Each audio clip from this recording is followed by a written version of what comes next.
Alright guys, so in today's video we are going to be looking at this 6th house, 12th house opposition within astrology. Yes, I did the 4th house, 5th house threshold and I've done the 2nd house, 8th house opposition, but seeing as we've talked about the 2nd house and we've also talked about the 4th house and we talked about the 8th house, let's also talk about the 12th house by also discussing the 6th house. The first thing then I really want to address when it comes to the 2nd house, right? So the 2nd house is an earth house and so is the 6th house. 2nd house being a house of value and material. So it's the 2nd house really that catapults, or really the 6th house rather, is in a response, a reaction to this 2nd house due to it being part of the earth trine, but also the 2nd house is a reaction or a response to the 10th house above. What we notice, what we come to understand for ourselves is the very importance of this physical reality. It's the importance of providing for ourselves security, physical security, financial security. It's really seeing that our bodies are our vessels and therefore our bodies should be nurtured and cared for as such. So we realize through the 2nd house the importance of our own value, how we value our bodies, how we value ourselves overall. But then we come to the 6th house, okay? And this 6th house is really connected with our work and service, our day-to-day routines.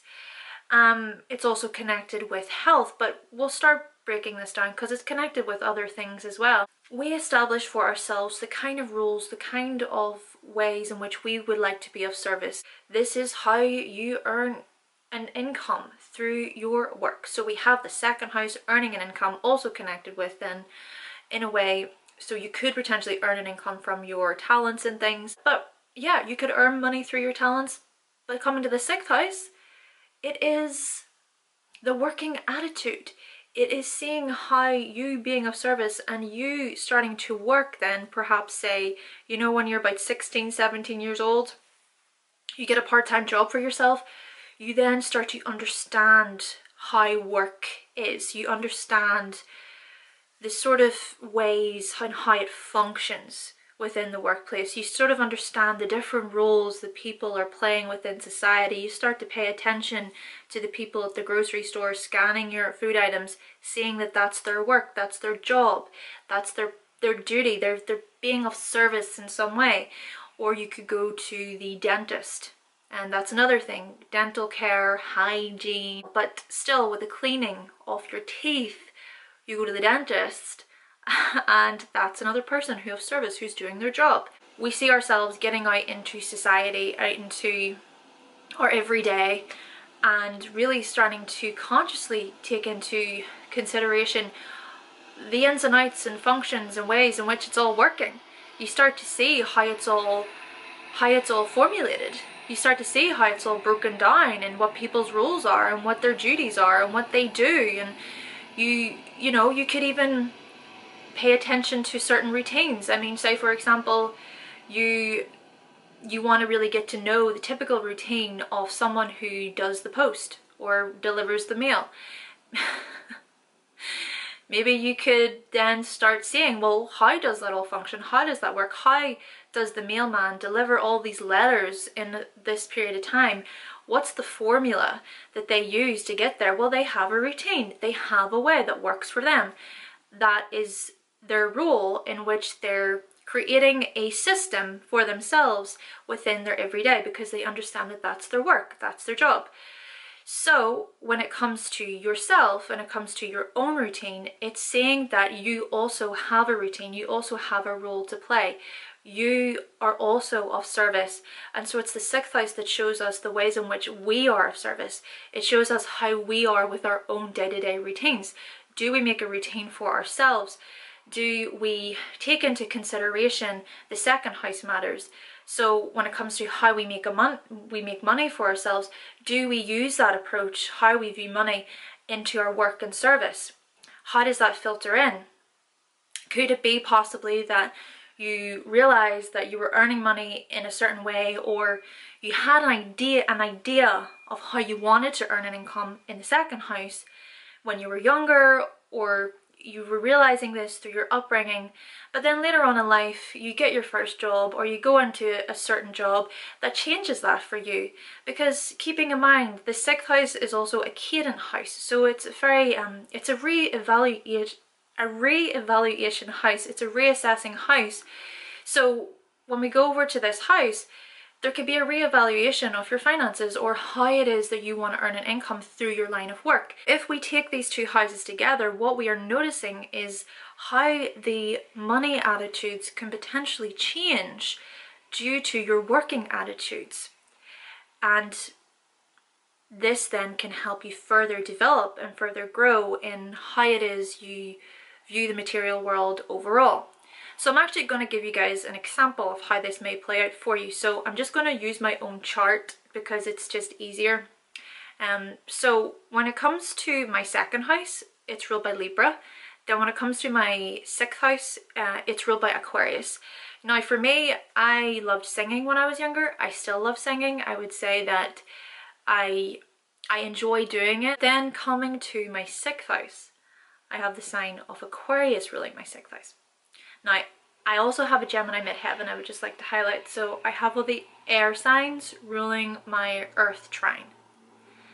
So with Aquarius on the 6th house, I would say with my day-to-day jobs, I had a lot of them, okay? Gemini also plays an impact there as well, I can see.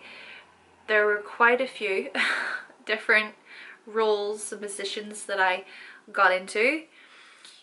But when I look back, I know that it's these very roles and these positions, they catapulted me, they helped me come to a eureka moment, this sudden shift in my own consciousness to say, hey, I actually really want to be an astrologer. It was just so sudden. I was so fixated on this idea of singing and dancing and performing from when I was younger.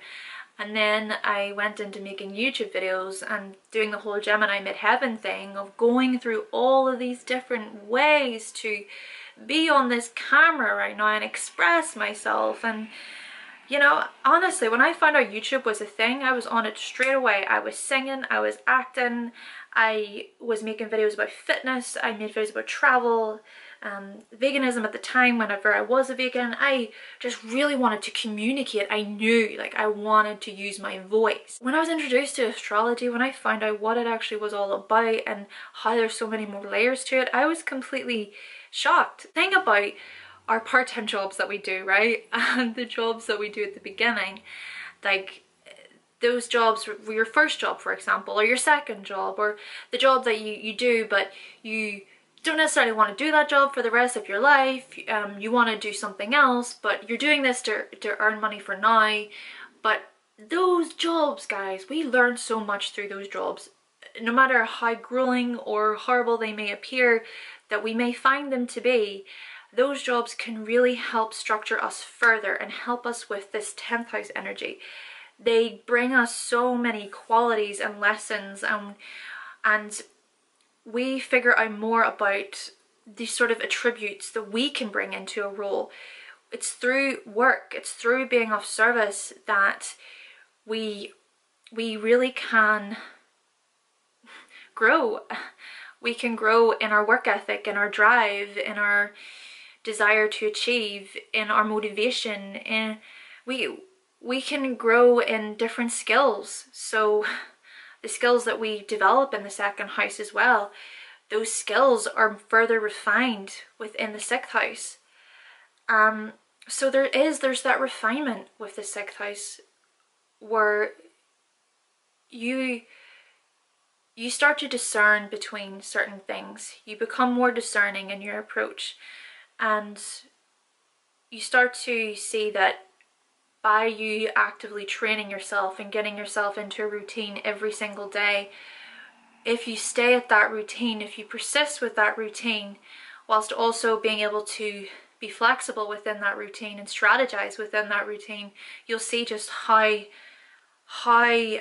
much you will grow through that. So for example, let's say you want to be a public speaker, right? public speaking doesn't just come to people like that. Well, to some people it does, right? Hence talents and things. But, and also hobbies, you know. To some people it can, but if, say, you want to be a public speaker and you feel like, oh, I can never do that, I can never be a public speaker. Well, it's saying that, well, by you putting in the time and working on your skills to be a public speaker and perfecting your skills to be a public speaker, you can be a flippin' public speaker if you want to be. So guys, if you really think about it, the 6th house is a pretty powerful house where it can help us perfect on our skills. It can help us refine ourselves and further ourselves in our progress if we want to, like that example I mentioned. You want to be a public speaker, you want to get into telecommunications or marketing, then the 6th house can help us see how we will get into our own routines to learn over time how to become those things. How we can use this 6th house as the catapult that it is towards the 10th house. Another thing about the 6th house to keep in mind though is co-workers. Yes, because the 6th house can show us the types of relationships or the ways in which we approach our relationships with our co-workers. Now, the interesting thing about this furthermore is that Howard Sespertaz suggests that in the 3rd house, which is where our siblings reside, if we have any unfinished business with our siblings, they can be shown through our co-workers' relationships in the 6th house in the workplace. Maybe it's through the co-worker that they're reflecting back to you those things that you gotta address within yourself that you hold towards that certain sibling. And so if it is the case that maybe you are struggling with co-workers within your job, maybe it is really about addressing those things. And I'm not necessarily saying that it has to stem from issues with siblings. I'm just saying that that's what Howard Sespertaz stated in a theory. But if there are conflicts, if there are times when it feels like we're not being heard or appreciated within the job environment, it's about looking at those things. And perhaps the 6th house also shows us those potentials for potential disagreements with co-workers, or not seeing, or even to do with rights, the rights of co-workers, right? It could be to do with those things. So human resources, getting involved and seeing how people are being treated within the workplace. So those things could come into play. But, you know, going with everybody being accounted for within the workplace, this actually leads me on to a very profound thing about the 6th house, which is to do with our mind and our bodies. So it's within the 6th house that we see just how connected our minds and our bodies are, that when we are mentally unwell or we're having difficulty when it comes to our mental health, that can in turn affect our bodies. But likewise, our bodies and how we treat our bodies and how we really nurture our own bodies, that can affect our mental health as well. So it's saying that they're both very connected. And this actually leads me on to health in general, because the 6th house is about health. So our health regimes. Do we visit the doctor? Do we look after ourselves? Are we healthy?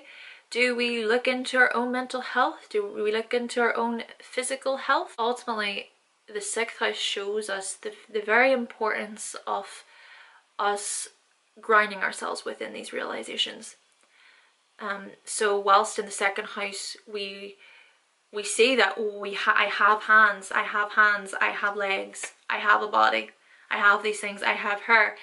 But in the 6th house, it's, well, okay, you have hair. Well, what are you doing to look after that hair? Are you just stuffing it with loads of chemicals, or are you, because that's what I did for many years, I just put loads of hair dye in my hair. I feel like I really damaged a lot of my hair, but that was my choice. What can I say, guys? We are bombarded by all of these different potions and mixtures and things that are being combined for us, right? So there you go, guys. There's just a lot of different ingredients and things within so many of our products that we're not even aware of. And maybe the 6th house represents all those different ingredients found within them, and it's about researching those ingredients. I personally don't research a lot of them.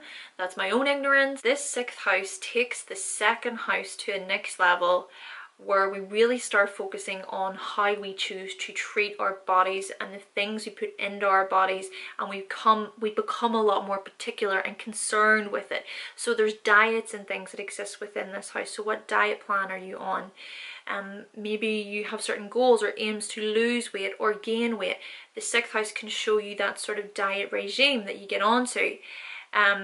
Though of course it can also be detrimental when it comes to diet, because diet is an extremely sensitive area.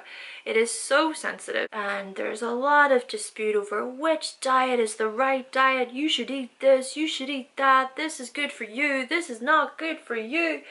Oh my goodness, there is so much surrounding diet like you wouldn't believe. But you know, it's still really important. That's the reality. It's saying that the things we consume cause a reaction within our bodies, and then that reaction can also impact other areas of our body, our mental health, our emotional health, our connection with spirit, all these things that it can impact for ourselves. So this is why the diet and why the 6th house is a highly sensitive house. Another thing I just want to quickly mention when it comes to the 6th house is animals and pets, more specifically pets. So it can show us the kind of relationships that we have with our pets and our animals. So whatever signs or planets are within there, they can show you the flavor in which you approach those experiences for yourself. But moving on to the 12th house, then the opposite. So we talked about the connection between the mind and the body in the 6th house, but then the 12th house comes, and this shows us our connection with spirit. This shows us our connection with the all, you know, how the all is mind, right? That whole concept that you have a mind, that there is this mind that you associate with, but then there is this collective mind. There is this source field in which everyone is pulling information from this collective source field. And this is why we get in the 12th house all of these dreams and symbols and things, and how people from one side of the world could be having a thought and then other people around the world have that same thought, or how you could be having a dream about someone but then suddenly you see them or they call you the next day, or you predict something, or you have a vision, you have a feeling. It's these 12th house matters that are really connected with us being tapped into something further, something bigger, something larger than ourselves, where we see that even within this very reality we are in, within this world, this third dimension, that there exists multitudes of possibilities, that with every moment there are doors that just open. I really feel that the 12th house shows us that whilst yes, our day-to-day routines are so beneficial to us living healthier, fuller lives, the 12th house comes along and brings us this inner peace through it. It brings us an inner stillness through it, that even if you don't get all of your duties performed for the day, or you don't go, maybe you're sick or something to work and you feel really bad about that and guilty because, oh, you don't want to be sick, you know, you're not going to be earning money today. You know, this 12th house comes along and shows us to let go of those thoughts, to let go of those times when, even when we're just struggling so much within our own minds when it comes to work and what we're doing with our lives, that you may be that person within the retail industry, for example, or within the restaurant industry, and you think to yourself, oh, what's this all for? Why am I doing this? I don't want to do this. This is boring. I hate this. But the 12th house is showing us that inner peace, that inner calmness, that even through our day-to-day routines or within our day-to-day routines, we can find silence. And it's a lot easier said than done, of course, I understand, because you know what, guys, I personally, when I was working within the restaurant industry, that's a lot of what I did when I was younger. I was so much on the go that it wasn't even where I could consciously or take the time to reflect or, you know, meditate or anything, because meditation also comes under this house. I couldn't do any of those things. Well, I didn't know about those things at the time. So even though I didn't know about those things, I was still fine. Because that's the thing, guys. The 12th house shows us that you don't need to meditate. Like, you don't need to do these certain spiritual practices to be in connection with God, to be in connection with a higher power, with source. You don't need them to connect, and yes, they can certainly enhance our connection, and we can't deny that they have so many qualities to them, so many benefits to them, that these crystals and things, that they hold certain energies, they activate certain energies within me. But at the same time, I am still as connected. I am just as connected. To understand that I might not feel like it. I didn't feel like it back then. I wasn't aware that I was connected to my higher power. I wasn't aware, but somehow I'm still here, right? I still got here. I'm still sitting here right now, speaking to this camera, speaking to you guys. With every moment, creation continues. And even though I am within this third dimensional reality and I'm living my day to day, I'm going through my routines, I'm working in those jobs, I'm speaking to those co-workers, that what resides within me is this spirit that keeps my heart beating. It's just happening to me automatically. I'm not trying to consciously control it. And so when it does come to this 12th house, I think that it's really about trusting in this current, in this flow that we are continuously on. Through our own unique perceptions, we're living through it. We're gracefully seeing our unique viewpoint through this universe. But as we do, it will continue forevermore. Everlasting, boundlessness, eternity. It will continue. To trust in that continuity. But at the same time, to see that we are grounded within this third dimension, within our bodies, in this 6th house, that is also so important when it comes to the unfolding of how everything happens. Depending on the decisions and choices that you make with your conscious mind, then you will see and you'll notice how the universe will unfold and unravel for you. And this actually leads me on to karma within the 12th house, okay? Because the magnetic thing about this house is that it can show us or give us insights into our past lives. So, with that in mind, what you notice with a lot of people with 12th house energies is that they get these flashes from their past lives. They may become really interested with their past lives and knowing who they were in a past life. People with 12th house placements may be really good at tapping into that. They're very good at crossing over to the other side, into other dimensions. They're good at being able to grab certain energies that have been before and embody those energies into themselves. They can become very clairvoyant and they can allow energies to move through them. And it's a very mystical house that even through these certain crystals and things, they can tap into certain energies and help heal people. They can help people with the likes of Reiki, for example, or crystal healings, or certain baths and oils. They can help people through the likes of tarot, astrology even. They can just help people in a very spiritual manner by helping others get in touch with their divine connection, by helping guide them towards their own divine connection. Now, of course, there can be certain people who can suggest that the person coming to them needs them for their divine connection, that when they go to them, they're constantly going to be connected with spirit. but I think what's important for them to do is to show the person that they have it already. The only person that can really change you is yourself, right?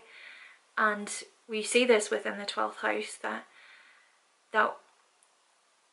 by us getting in touch with our own connection, we can trust in ourselves a lot more, even within our own physical world. That when it comes to the decisions and the choices that we make, that our intuition grabs it, go. I had that intuitive hit, I'm making the decision, go. You find that a lot with 12th house people as well. Their intuitions can be very, very sharp. But also keeping in mind that the things that you learn and you perfect on in the 6th house can also help with the intuition. I think just in general, because the mind, of course, is still important when it comes to refining the intuition. Now, of course, there are situations where people don't even learn anything in their lives and they just know things. I mean, I know someone who didn't read a book, but then all of a sudden they started getting all these downloads and they just knew. Basically, when it comes to the intuition, whilst it can be really great to use our materials as a way to help refine the intuition, it's also understanding that the intuition can just come at any moment and it can just give us those sudden hits. And it's those hits, those things within us, that it can be really good to trust in those things, rather than letting ourselves have the analytical 6th house mind come in and start, you know, trying to make sense of it all. It's just the 12th house comes in and says, no, just trust in this, trust in it with everything. You don't know why you're doing this, you can't explain why you're going into this situation, but you're just doing it anyway. And then you realize, like, from you going into the situation, that it turned out to be something that you never would have thought possible. You never would have thought possible. The last thing that I want to touch on when it comes to the connection between the 12th house and the 6th house is that the 12th house is in relation with hospitals and asylums. So it could be a possibility that if an individual within the 6th house has an eating disorder, for example, right? They develop an eating disorder from their diet or how they perceive their body or their way of eating. They may be transmitted or admitted, or could you say transmitted? They may be admitted to the hospital. That's a possibility. Now, seeing as we are on this topic within the 6th house, 12th house, right? Let's actually get a little bit more detailed or deep into this, and let's bring up perhaps the 6th house representing pharmaceutical drugs, maybe, but then the 12th house perhaps representing drugs that we use to escape our everyday. Pharmaceutical drugs can be used as that for that as well, but more often than not, of course, pharmaceutical drugs they are used because they have a purpose. They're being used for that patient to help along with their condition or whatever it is that drug is helping them with. So when it does come to these escapist type tendencies, the 12th house could be associated with certain drugs that help us escape reality. So these reasons vary, basically. The 12th house as well, in terms of psychedelic drugs, you can certainly see that within the 12th, but yeah, it's just really where the individual enhances their reality, their perceptions. They are able to tap into other parts of themselves through these types of psychedelic experiences. This actually leads on to an interesting point when it comes to dreams with the 12th house, because, well, what my friend told me last night, he basically worded it as if to say, when you dream, you're experiencing another aspect of yourself. And I thought to myself, he has his Mercury in Pisces, by the way.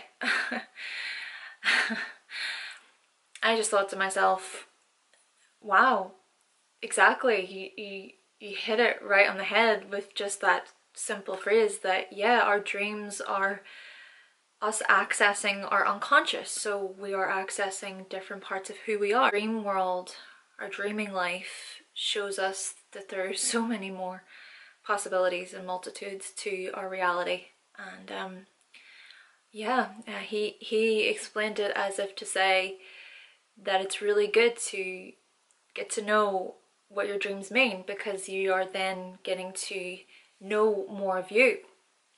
And so yeah, he mentioned that, and I can see how then the 12th house is highly associated with these things. So whatever house or sign rather is ruling your 12th house, or whatever planets in your 12th house, maybe they can provide you with some indication into your dreams, into your most private self, okay? Because the 12th house can also be seen as the most private self. It's the 12th, right? It is the deepest, it is the most boundless. It's literally just you in your private space, in your room, in your sanctuary, in your solitude, right? The 12th house also shows us where we can gain solitude, we can gain refuge in a way. Well, of course the 4th house can also be associated with that. The home life, where you go to your refuge, you return home. But it's the 12th that is more to do with the solitude within that. So even if there is a frantic family life, for example, the 12th comes along and says, remain calm within you. Focus on your center within, right? But at the same time, it's also showing how we as humans, we need to recharge every now and then. We need to hibernate every now and then. However, I think that another thing to mention with the 12th as well is spiritual bypass. Now, for those of you who do not know, but spiritual bypass is whenever, let's say for example, something is happening within your outer world that's causing you a bit of disturbance, right? You're getting a bit of an upset. A spiritual bypass would be to, instead of directly going towards that disturbance or trying to do something about that disturbance within your life to fix it, right? Very Virgo, fixing things, 6th house. If you know that that's what you sort of have to do, but then you deny that by saying that you're such a spiritually enlightened person, and so you don't need to look at that, you don't need to address that, you've gotten so over it, you're over it, oh my gosh, like, I'm just so high vibe right now, I don't need to focus on that anymore. That's spiritual bypass, where you use spirituality as a way to avoid real life situations, where it's like, you know what guys, I know that there's a lot of shit going on right now within your life and I kind of contributed to it, you know, but what can you do? But anyways, I'm gonna get my crystals, and I'm just gonna move to Thailand, and I'm gonna meditate and just chill right there, okay? Okay, well, good luck. Okay, right, bye. That's spiritual bypass, I think. So maybe the 12th house can provide us with those insights, where if there's any time within our physical world where we use the spiritual world as a way to avoid the physical world, well, we're kind of doing ourselves, or getting ourselves, into a rather sticky situation. I think ultimately with this 6th house, 12th house, it's showing us the importance of the two joined together, that there is the physical world and there is the spiritual world, and one cannot coincide without the other, they coexist together. So with that in mind, a good way to overcome spiritual bypass would be, say for example, you're in that situation and there's conflict going on with your family or whoever, and you feel you feel all their emotions, you're so sensitive. That's another thing with the 12th house, you can absorb people's emotions very easily, and the energy shifts in rooms and things, it's a very, very psychic house. You could be that type of person who's so in tune with the energies, right, that you feel all of it, you take it all in, and you're that type of person who maybe has this 12th house stellium or the sun there. The approach within this situation, I think, is really understanding that whatever is going on outside of us, and like whatever it is, if we want to remain calm from within, still from within, then it's about seeing that there can be so much chaos, so much going on in our outer reality, but even within ourselves, we still remain still.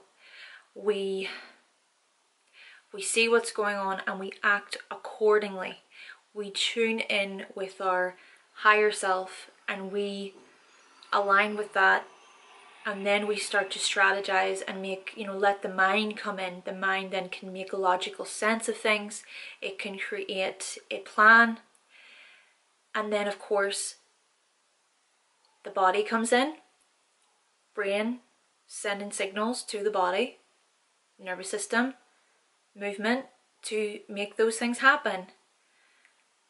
So I think that from finding stillness from within, you can then in turn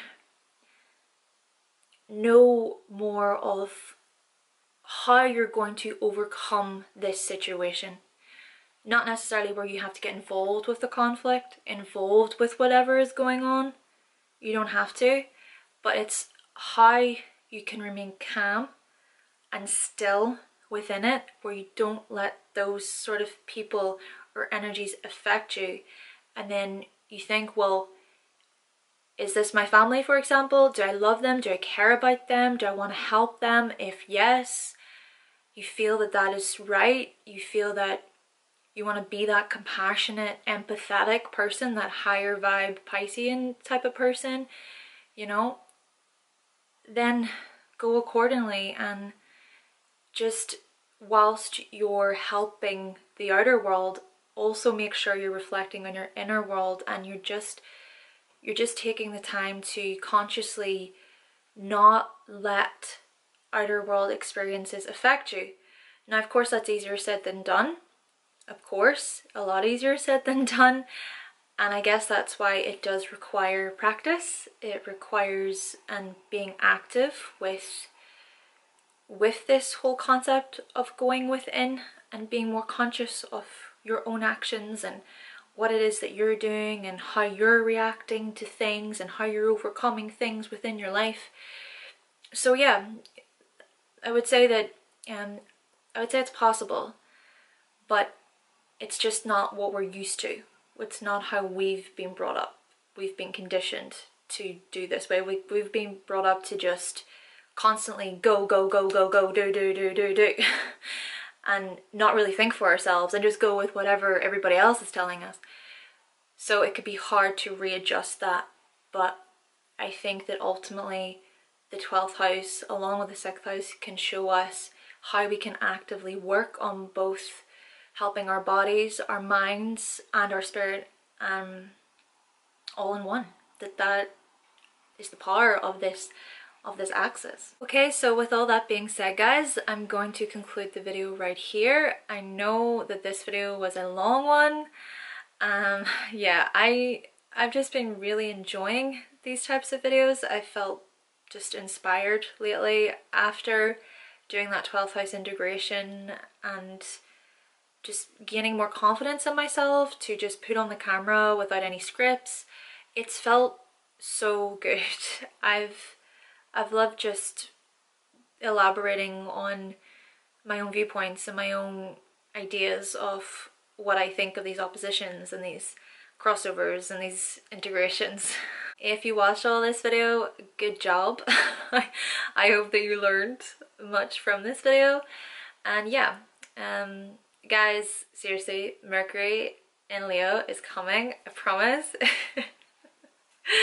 It's coming. We only have 2 signs in the Mercury series, just 2 signs. Yeah, well, thank you for watching, guys. Thank you for subscribing, and I will be back with another video very, very soon.